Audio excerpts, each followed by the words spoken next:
பெண்களுக்கு வந்துட்டு ஃபேஸ்ல மங்கு அப்படின்னு சொல்லக்கூடிய மெலஸ்மா, கொலஸ்மா இதுக்கு என்ன சொல்யூஷன் அப்படின்றத பார்க்கலாம். This is me doctor Pavithra Ravichandran. பெண்களுக்கு வந்துட்டு ஃபேஸ்ல வந்துட்டு brown colour pigmentation, brownish black கலர்ல பிக்மெண்டேஷன் வந்து சீக்ஸ்ல, கன்னத்துல வந்துட்டு ப்ரவுன் கலர் பிக்மெண்டேஷன் இருக்கும். இதுக்கு என்ன சொல்யூஷன் அப்படின்னா வந்துட்டு டெய்லியும் வந்துட்டு இம் அப்படின்ற சவுண்டை வந்துட்டு ப்ரொடியூஸ் பண்ணும். இம் அப்படின்னு சொல்லுங்க. இம் அப்படின்னு சொல்லும்போது நம்ம உதட்டுல வந்துட்டு ஒரு வைப்ரேஷன்ஸ் மாதிரி ஏற்படும்.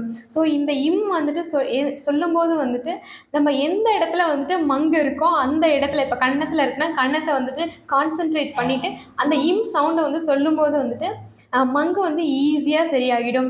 அதே மாதிரி இது எப்போ சொல்லணும் அப்படின்னு உங்களுக்கு தோணும். இதுக்கு எந்த டைம்லாம் கிடையாது. நீங்கள் எப்படி 3 வேளை சாப்பிட்றீங்களோ, காலையில், மதியானம், நைட்டு, அது மாதிரி காலையில் ஒரு 10 மினிட்ஸ், மதியானம் ஒரு 10 மினிட்ஸ், நைட் ஒரு 10 மினிட்ஸ், உங்களுக்கு எப்பெல்லாம் டைம் கிடைக்குதோ அப்பெல்லாம் வந்துட்டு இந்த இம் அப்படின்ற சவுண்டு சொல்லும்போது இந்த மங்கு வந்து ஈஸியாக சரியாயிடும்.